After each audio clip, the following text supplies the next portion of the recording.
Bien, porque linaje suyo somos. Poderoso es el Señor. Bien, cuando nosotros hablamos de linaje, hablamos de una prole, de una descendencia. Todo el que está aquí, que tiene hijos, sabe que tiene una descendencia. Yo tengo una descendencia, mi pequeña baby, que fue el retoñito que Dios me dio. Y muchos de los que están aquí que también tienen hijos. José Ángel tiene 2 por ahí. Y bueno, y así sucesivamente. El hecho es que cuando nosotros hablamos de linaje, generalmente en el lenguaje de los hombres, nosotros estamos hablando de la descendencia que el hombre deja, de sus hijos, de su cera, su esperma, aquello que lleva su sangre, que lleva su ADN.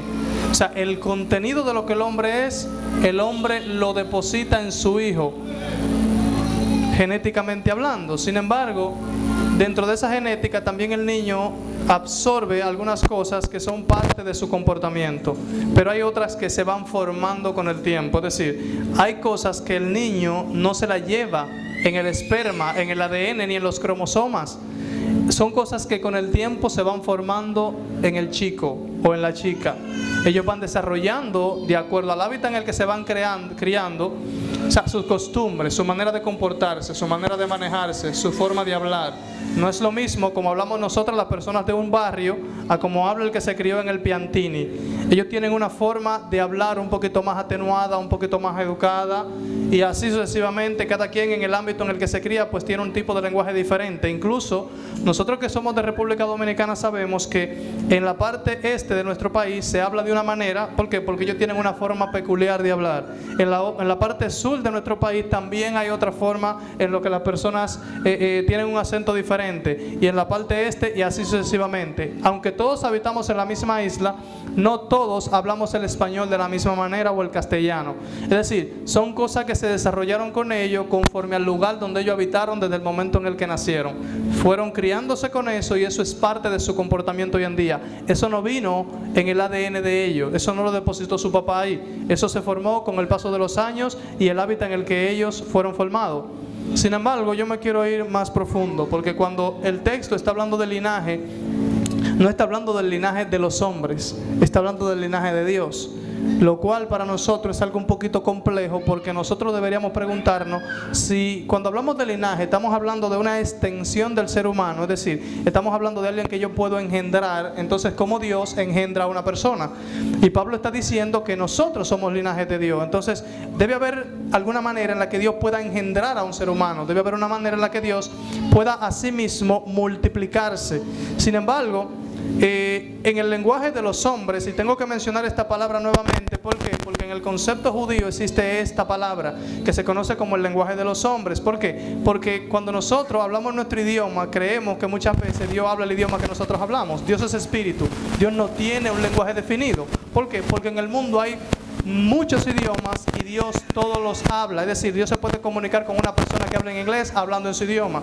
Dios se puede comunicar con nosotros hablando en el español. Dios se puede comunicar con una persona en Haití hablando en creol. Es decir, Dios no tiene un lenguaje definido. ¿Por qué? Porque no importa el lenguaje en el que la persona se críe, nazca o se desarrolle, Dios habla el lenguaje de esa persona. Entonces, el lenguaje de los hombres tiene que ver con el tipo de forma en el que ese ser humano se comunica. Entonces Dios utiliza ese mismo tipo de comunicación para comunicarse con esa persona. Pero no es que Dios tiene de manera intrínseca ese tipo de información genética que lo hace a él uno con esa persona de manera directa. Ahora bien, cuando nosotros leemos el libro de Génesis capítulo 1, cuando nos vamos al versículo 26, encontramos aquel verso muy famoso que dice que Dios hizo un tipo de consulta. Dice: hagamos al hombre a nuestra imagen, conforme a nuestra semejanza. Y dice que señorea en los peces del mar, en las aves del cielo, en los animales del campo, todo lo demás. Y luego dice abajo: varón y hembra los creó. Algo que nosotros debemos tomar en cuenta es lo siguiente. Cuando Dios dice hagamos al hombre a nuestra imagen conforme a nuestra semejanza, ya en algunas ocasiones se lo he dicho, la palabra imagen no se refiere al aspecto físico que el hombre tiene, puesto que Dios es espíritu y Dios no tiene brazos, no tiene piernas, no tiene ojos, no tiene bocas. Lo que pasa es que en nuestra traducción la palabra imagen está mal traducida. ¿Por qué? Porque la palabra imagen viene de una raíz que es selem en hebreo, y esa palabra lo que significa es sombra. Es decir, el hombre fue hecho a una sombra de Dios, es decir, el hombre es una proyección de Dios. Se conoce que la sombra no es el hombre mismo, es decir, la sombra no es la sustancia de lo que el hombre es. Cuando usted ve una sombra, usted puede interpretar que viene un ser humano por el tipo de figura que tiene. Porque, por ejemplo, si usted viera mi sombra, usted puede identificar que viene un hombre, pero usted no identifica que ese soy yo. ¿Por qué? Porque aunque mi sombra refleja las cualidades de un ser humano, por mi sombra usted no sabe que yo soy Nicolás. Usted tiene que verme a mí, ver la esencia de lo que yo soy primero para definir quién soy yo. Entonces, muchas veces yo veo que nosotros en las iglesias y en los diferentes movimientos, donde quiera que nos movemos, hay personas que hablan mucho de Dios, de lo que Dios es poderoso, Dios es glorioso, Dios es acá, Dios es allá, muchas definiciones, pero a veces yo me pongo a mirar todo lo que se dice y yo digo, nosotros lo único que estamos viendo es sombras de Dios. ¿Por qué? Porque es la forma en la que Dios se manifiesta. En el libro de Colosenses 2, versículos 17 me parece, Pablo enumera algunas cosas y enumera los días de fiesta, los días de reposo, las lunas nuevas. Y él dice luego adelante, dice, todo lo cual es sombra de lo que ha de venir, pero el cuerpo es de Cristo, es decir, el cuerpo es del Mesías. Por lo cual nosotros nos damos cuenta que todo esto que él está hablando en el verso es sombra en el tiempo presente de cosas que se han de manifestar en el futuro. Lo que significa que si eso es sombra solamente, nosotros estamos viviendo simplemente en aquello que va a ser mañana. Todavía no hemos visto la realidad. Y es por eso que muchas veces, vuelvo y le repito, cuando yo oigo a la gente hablando de Dios, yo conozco a Dios, yo he visto a Dios, yo he estado con Dios, Dios ha estado conmigo. Yo digo, bueno, está bien, hay que respetar el punto de vista de cada quien, pero bíblicamente eso es incorrecto. ¿Por qué? Porque ninguno de nosotros podemos estar delante de Dios y vivir. Asimismo lo manifestó era Moisés, es decir, nadie puede ver mi gloria y vivir. Nosotros lo único que vemos de Dios son sombras, destellos de lo que Dios es. Y por eso nosotros definimos lo que Dios puede ser, no lo que Él es como esencia. ¿Por qué? Porque cuando nosotros conozcamos a Dios, en aquel entonces cuando Él se dé a conocer a los hombres, porque ese momento no ha llegado todavía, Pablo dice incluso en el libro de 1 de Corintios que nosotros ahora vemos por espejo, es decir, vemos figuras, pero luego veremos lo que es en realidad. Él dice, porque en parte conozco, pero Él dice que mañana se manifestará lo que ha de ser. Y Él dice una palabra que a mí me impresiona mucho, dice que Él va a conocer como Él mismo ha sido conocido. Yo digo, ok, eso significa entonces que yo apenas me conozco a mí, pero sin embargo yo no puedo conocer a Dios como yo me conozco. ¿Por qué? Porque yo sé el tipo de costumbre que yo tengo, yo sé cómo yo me comporto, pero yo no puedo definir cómo se comporta Dios. ¿Por qué? Porque yo puedo definir que hoy aquí la gente danzó y habló en lengua y yo dije, wow, cayó la gloria de Dios en este lugar. Eso es una sombra, Dios me está dando un destello de lo que Él puede ser. Sin embargo, en otro lugar usted ve que una persona predicó y todo el mundo cayó llorando y el tipo dijo, se manifestó la gloria. Y todo el mundo tiene una forma de ver la gloria de manera distinta, pero todo el mundo está viendo una partícula de lo que Dios es. Y desde ese principio todo el mundo da una definición de lo que Dios es. Amén. Entonces, partiendo de ese hecho, cuando Dios crea al hombre, dice que Dios toma un polvo de la tierra, forma un muñeco y luego sopla sobre él el aliento de vida y dice que él es un alma viviente, dice el texto. Ahora bien, cuando leemos adelante dice que varón y hembra los creó. Hay algo aquí que parece extraño. ¿Por qué? Porque hay gente que incluso ha tomado este principio para decir que Dios hizo dos mujeres, lo cual es incorrecto, y le voy a explicar las razones del por qué. El problema es que cuando Dios creó a Adán, la palabra Adán, porque dice incluso cuando creó al hombre, si usted lo lee en el texto hebreo va a aparecer Dios creó a Adán. Y Adán no es un nombre, sino que es tiene un significado que es hombre simplemente. La palabra Adán es la palabra hombre o humanidad simplemente. Entonces dice que cuando Dios creó a la humanidad, lo creó varón y hembra. Es decir, que cuando Dios creó a ese único hombre que nosotros vemos en el texto, en realidad creó al hombre y a la mujer conjuntos. Es decir, no es que Dios creó al hombre únicamente. El hombre y la mujer habitaron juntos en un mismo contenido.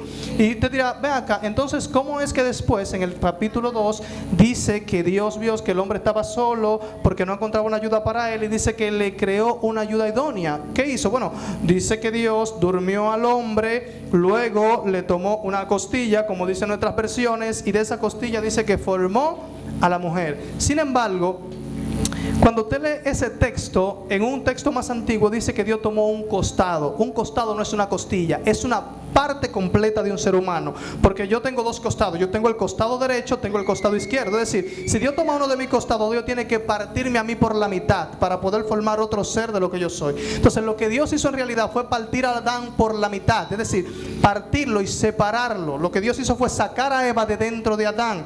Incluso, dése cuenta de lo siguiente: cuando Dios creó al hombre, Dios tomó el polvo de la tierra y sopló en su nariz aliento de vida. Sin embargo, cuando Dios separa a la mujer, Dios nunca sopla sobre la mujer. ¿Por qué? Porque la mujer viene a ser simplemente una parte extraída del hombre. Ellos comparten un mismo espíritu, ellos son una misma persona. Incluso usted nunca va a encontrar que Adán empieza a darle a Eva un sermón de lo que Dios ya le había dicho. Usted nunca ve que Adán toma a Eva y le dice: mira, Dios me dijo que no podemos comer de tal árbol porque el día que comamos de él vamos a morir. Sin embargo, cuando la serpiente va y habla con la mujer, Eva confirma que realmente ella tiene toda la información que Adán tenía. ¿Por qué? Porque la serpiente incluso le dice: con que Dios os ha dicho, es decir, se lo dijo a los dos, y ella lo confirma y dice: no, Dios nos dijo, en plural. Es decir, que ella está confirmando que toda la información que tenía Adán estaba sobre ella. Es decir, ellos eran un mismo ser. Incluso de luego de que usted ve que el hombre que la mujer come, la mujer no tiene ninguna reacción. Es cuando el hombre come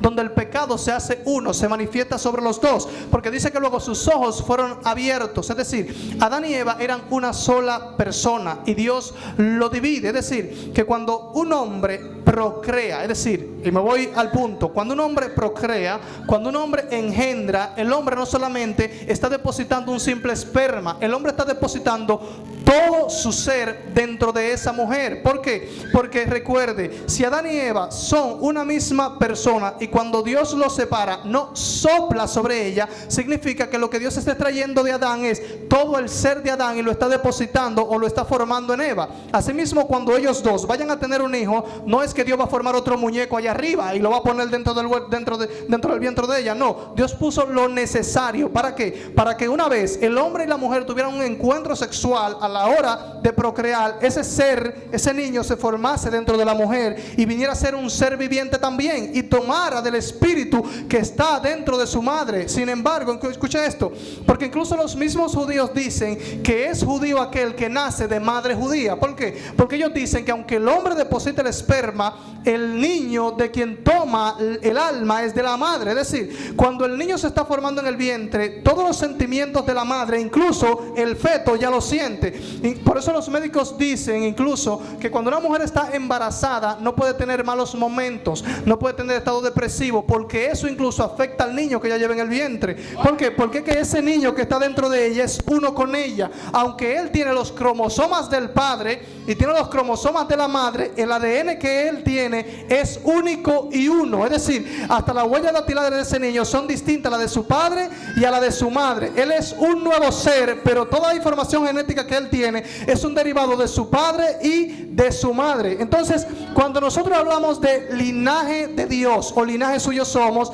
¿de qué estamos hablando? Allá voy. Cuando Dios forma el muñeco, que Dios sopla, la escritura dice que Dios sopló. Otras versiones dicen que Dios insufló. La palabra insuflar significa despojarse de algo y depositarlo en. Lo que Dios está haciendo es tomando una partícula de lo que Dios es y poniéndola dentro del hombre. ¿Para qué? Para que el hombre sea un reflejo de lo que Dios es, no Dios mismo. Aleluya.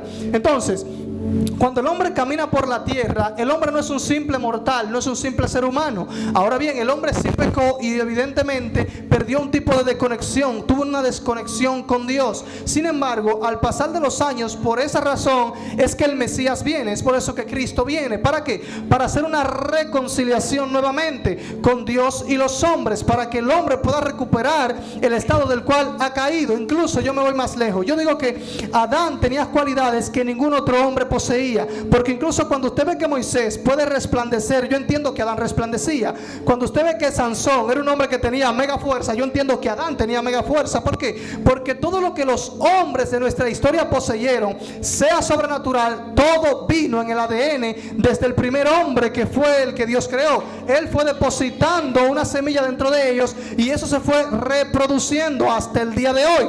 Y yo me pregunto, si Adán era un hombre tan sobrenatural, si portaba tanta gloria, gloria y tenía tanto poder, porque es que hoy en día nada de eso se manifiesta en medio nuestro.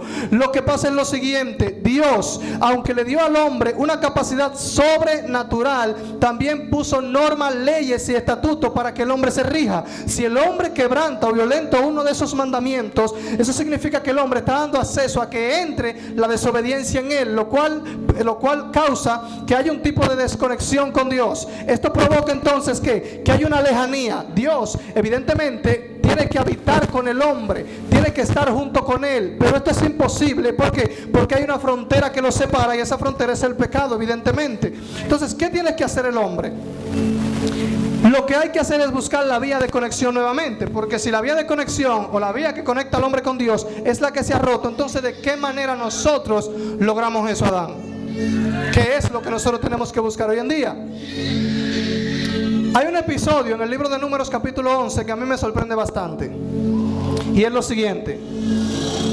Moisés se queja delante de Dios y le dice: mira, la carga que yo estoy llevando es demasiado pesada, porque este pueblo es demasiado grande, este pueblo es numeroso y todo esto es mucha carga para mí solo. Dios le dice: mira lo que tú vas a hacer. Toma 70 hombres del pueblo, 70 ancianos, y tú los vas a traer delante de mí, y yo voy a poner del espíritu que he puesto en ti sobre ellos. Hay gente que dice que Dios lo que hizo fue tomar el Espíritu Santo y lo repartió a todos. Sin embargo, nunca usted va a ver que en ese texto la palabra espíritu que Dios dice que va a impartir sobre nosotros aparece en mayúscula, siempre está en minúscula, lo que significa que Dios no estaba hablando del Espíritu Santo en ese momento. Cuando Dios dice: yo voy a poner en ellos del espíritu que he puesto en ti, Dios está hablando de la capacidad del depósito divino que Moisés tenía. Dios iba a repartir de eso sobre los 70. ¿Para qué? Para que ellos tuvieran la misma virtud. En ese sentido, cuando Moisés va delante de Dios, que lleva a los 70, hay 2 de ellos que se quedan en el campamento. Cuando ellos llegan, dice que Dios desciende en la nube, deposita del espíritu de Moisés sobre ellos, y toda esta gente comienza a profetizar, dice el escrito.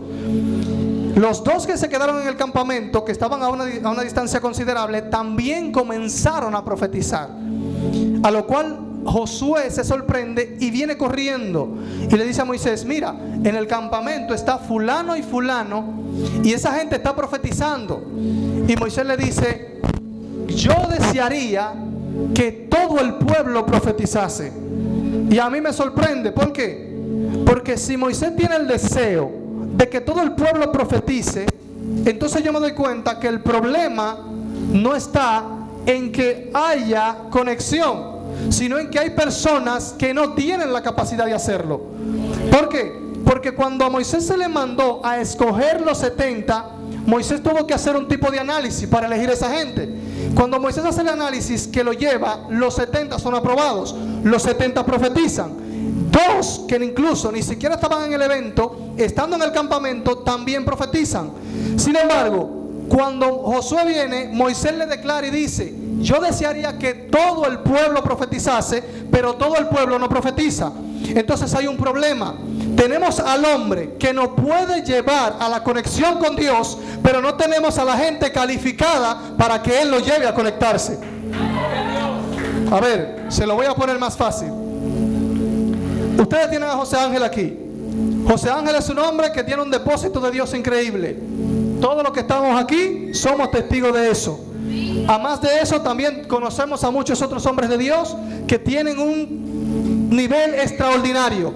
Sin embargo, yo me doy cuenta que aunque esa gente que tiene esa capacidad, tiene ese poder, puede manifestar esa gloria, muchas veces se congregan en iglesia o son pastores de iglesia que no manifiestan el poder que manifiesta el pastor. Entonces yo digo: ven acá, ¿es que el pastor lo esté educando mal, o es que el pueblo en sí no tiene la capacidad para asimilar lo que el pastor le está diciendo? Y yo creo que es lo segundo. Yo creo que no es que no existe la vía de conexión. Yo creo que es que no existe el pueblo preparado para acceder a esa vía de conexión. Porque en el momento en el que el pueblo tenga la capacidad y pueda asimilar cómo llegar a la vía de conexión, el hombre que los encamina, entonces podrá llevarlo a ellos al destino final. Jesús tenía 12 discípulos y estuvo con ellos 3 años y medio, según dicen los historiadores. Le predicaba, les enseñaba, les exhortaba. El mensaje final era: el Hijo del Hombre va según está escrito de él, será muerto y resucitado al tercer día. Ese mensaje de todo lo que él decía era el único que nadie creía, porque evidentemente si tú eres el Mesías, tú no puedes morir. Tú tienes que traer restauración a Israel primero. Como ellos no esperaban que algo como eso se manifestara, entonces no existía la capacidad de asimilación de lo que Jesús estaba diciendo.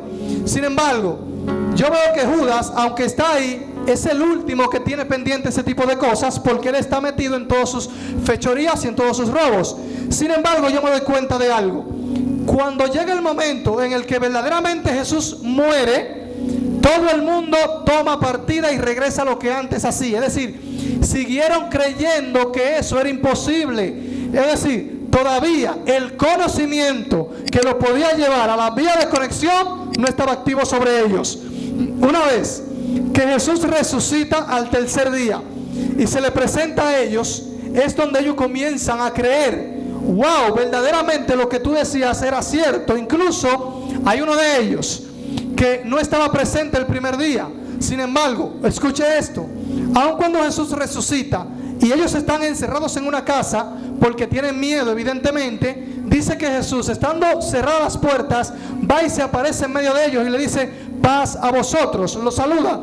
Ellos, que saben que él no entró por la puerta porque nunca tocó, ni siquiera se percatan de que hubo algo sobrenatural en el momento. Simplemente se sorprenden: wow, estás aquí, ciertamente moriste y resucitaste. Pero entre ellos faltaba alguien. Y aun cuando, escuche esto, porque lo que yo le estoy diciendo es algo que usted debe apreciar hoy. Cuando ellos ven que llega Tomás llega, ya ellos están todos convencidos de que verdaderamente él dijo que moriría y que resucitaría, y eso aconteció. Todo el mundo está consciente, todo el mundo lo cree. Pero entonces Tomás no está en la ecuación. Cuando Tomás llega, le están diciendo: mira, resucitó como lo dijo. Él vino y se presentó en medio de nosotros. Él dijo: miren, yo lo siento, pero hasta que yo no lo vea y meta la mano en el costado y en los clavos, yo no creo nada de eso. Y yo digo: ven acá, pero individuo, o sea, te lo están diciendo 10 personas y aún así tú no estás creyendo. Ok, perfecto.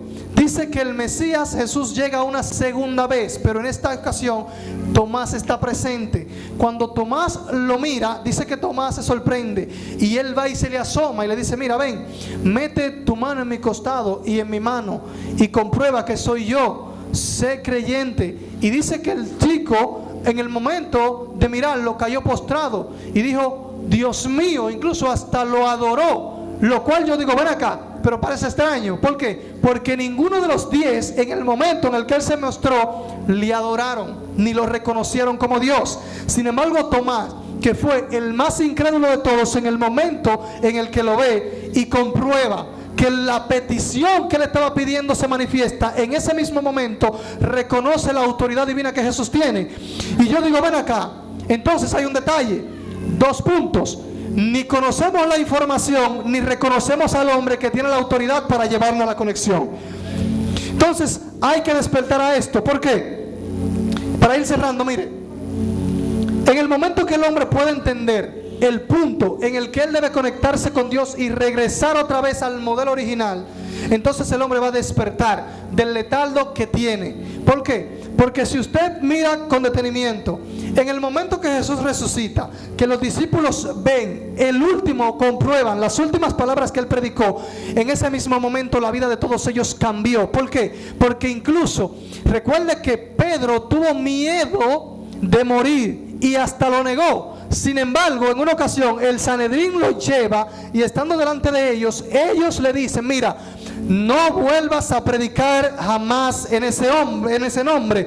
Y él le dice a ellos: consideren ustedes que es más importante, obedecer a Dios o obedecer a los hombres. Es decir, ese mensaje, esa evidencia le demostró a Pedro y al mundo que lo que él necesitaba era creer y tener la información que lo iba a llevar a la vía de acceso. Y lo que yo entiendo que nosotros necesitamos hoy es dos cosas. Primero, necesitamos la información y necesitamos el hombre que tiene la autoridad para enseñarnos el camino. El Mesías dijo en una ocasión, un verso muy famoso que usted conoce: yo soy el camino, la verdad y la vida. Nadie viene al Padre si no es por mí. Es decir, nadie puede venir, nadie puede tener acceso si no es a través de mí. Nadie puede creer en Dios y llegar a Él si no es a través de mí. Él mismo incluso en una ocasión dijo que nadie puede venir, o sea, nadie viene al Padre si no le es dado de Dios. O sea, nadie puede acercarse a Dios si no le es dado de arriba. Lo cual yo me pongo a analizar y digo, espérate, entonces nosotros tenemos una situación en la iglesia hoy en día.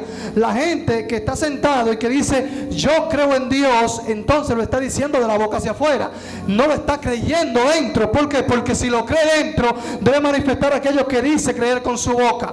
Santiago dice en una ocasión que la fe produce prueba. Y yo digo, ¿cómo así? Sí, si la fe produce prueba, entonces yo debo ser probado en aquello de lo cual yo confieso.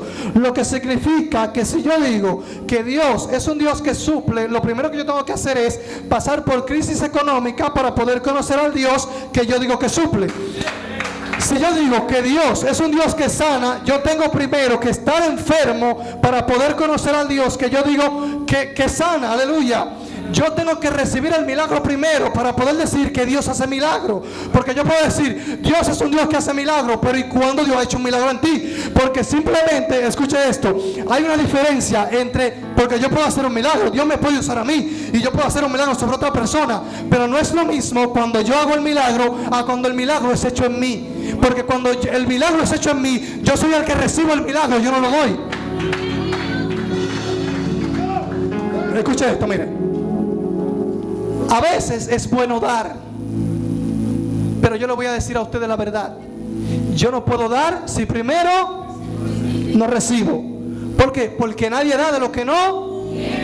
Entonces, evidentemente, aunque yo en mi vida haya puesto la mano sobre gente y esa gente haya testificado que Dios lo sanó, no significa que yo conozco al Dios que sana. No. Incluso, ¿usted sabe algo? Quien recibió el milagro conoce más a Dios que sana que usted, que fue el medio por el cual Dios hizo el milagro. Es decir, usted fue el instrumento, usted fue el canal a través del cual Dios hizo el milagro, pero usted no conoce el milagro porque usted no lo ha recibido. Es tan humano todavía. Mire, yo puedo hacer un milagro sobre una persona. Yo puedo orar y que la persona reciba sanidad. Imagínense que aquí hay un paralítico. Yo oro por el paralítico y el tipo se levanta y sale corriendo. Perfecto. El tipo recibió el milagro. El hecho de que yo haya orado por alguien y se haya sanado no significa que yo conozca al Dios que hace milagro. No. El paralítico conoce al Dios que hace milagro porque él estuvo paralítico y Dios lo sanó. Cuando yo esté enfermo, cuando yo esté paralítico o yo tengo una enfermedad crónica y Dios me sana, entonces yo conozco al Dios que hace milagros. Yo puedo conocer al Dios que da milagros, pero no al Dios que hace los milagros en mí. Porque cuando yo lo vivo y lo predico, entonces eso tiene esencia. Porque yo puedo venir aquí y aconsejar a todo el mundo y decirle, mire, Dios le va a dar gloria, Dios lo va a sanar. Sí, pero está bien, suena bonito que yo lo diga, pero ¿y tú lo has vivido? Cuando yo hablo de las cosas que yo no vivo, estoy hablando al aire. ¿Usted sabe en qué se convierte eso? En un mensaje motivacional. Yo estoy yompeando gente. Yo estoy motivando gente. Yo estoy haciendo que la gente diga que tenga fe. Pero puede ser que a mí me pase lo que le pasó a Job. Job era un hombre consejero. Era un hombre que a todo el mundo levantaba el ánimo. Sin embargo, en el capítulo 4, uno de los amigos le dice, pero tú, que levantabas al caído y le dabas fuerza al que no tenía, ahora dices eso. Porque es fácil decirlo. El problema es cuando yo tengo que vivirlo. Porque cuando yo tengo que vivirlo, todo lo que yo diga me golpea a mí. Cuando yo quiero hablar de cambio, yo tengo que dar ejemplo con mi cambio. Porque yo no puedo mandar a la gente a arrepentirse si yo me comporto como un impío. Yo no le puedo decir a la gente, mire, vamos a manifestar gloria, si cuando usted me ve a mí me ve más seco que un rabo de yuca. Aquí hay que estar envuelto como un repollo, sí o sí. Si usted no tiene para dar lo que usted ha vivido, mejor cállese la boca. No hable, que callado usted se ve mejor. Porque si se puso a hablar el día que sus mismas confesiones de fe lo golpeen, entonces no se queje. Porque cuando, mira, persevera, que Dios te va a sacar de esa situación. Dios va a hacer que tu matrimonio sea restaurado. Y después yo te veo a ti diciendo, me voy a divorciar de mi esposa porque no aguanto la guerra. Mentiroso, hipócrita, hablas lo que no vives.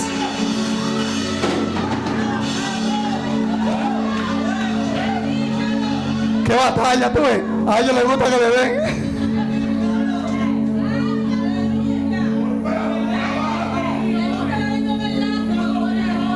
Ay, mi madre.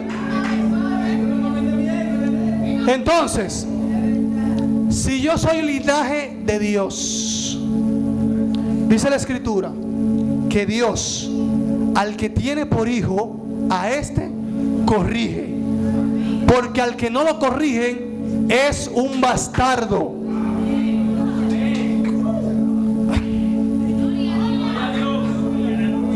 Yo conozco a los hijos de José Ángel. Si los hijos de José Ángel se comportan como José Ángel, pero en el momento que el hijo de José Ángel manifiesta algo que él no manifiesta, yo digo, ese muchacho es un muchacho malcriado. Él no aprendió eso de José, lo aprendió de un bastardo, y está manifestando cualidades de un hijo bastardo.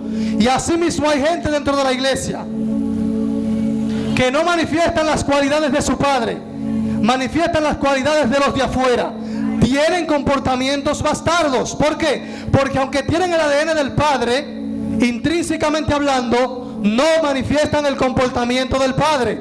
¿Por qué? Porque en ellos hay violencia, hay mentira, hay vanidad, hay vanagloria, no hay sinceridad, no hay amor, no hay benevolencia, no hay bienestar. En el momento, para yo reconocer que alguien es hijo de Dios, tiene que manifestar los atributos de Dios. El fruto del Espíritu es amor, gozo, paz, benignidad, bondad, templanza, mansedumbre. Y dice que contra estas cosas no hay ley. En el momento en el que usted no manifieste eso, usted no puede decirme a mí que usted es hijo. Usted puede ser cualquier otra cosa menos hijos de Dios. Con esto cierro. Jesús le dijo en una ocasión en Juan 8 a los escribas y a los fariseos, le dice: vosotros sois hijos de vuestro padre el diablo, porque las obras de vuestro padre queréis hacer, porque él es homicida desde el principio. Lo que me da testimonio de que usted es hijo de Dios son las obras que usted hace. Si sus obras son las obras de Dios, entonces usted es hijo de Dios. Si las obras suyas no son las obras de Dios, entonces usted es hijo de cualquier cosa. Usted es un hijo del diablo. Se lo voy a decir así pelado para que me entienda. Usted es un hijo del diablo, pero usted no es hijo de Dios. Para ser hijo de Dios hay que manifestar la naturaleza de Dios, porque el linaje suyo somos, creados en Dios. Dice Efesios capítulo 2, ¿para qué? Para andar en buenas obras, las cuales Él creó de antemano para que anduviésemos en ella. El que no anda en esas obras no puede decirme a mí que tiene el ADN del Padre. Usted puede tener el ADN de quien sea menos el de Dios. Pablo dice que Caín era del maligno. ¿Por qué? Porque el ADN que él tenía manifestó lo que él era por dentro. Todo el mundo manifiesta lo que es. Así que si usted se considera hijo de Dios, manifieste lo que Dios es como esencia. Póngase de pie. Yo quiero orar y con esto cierro.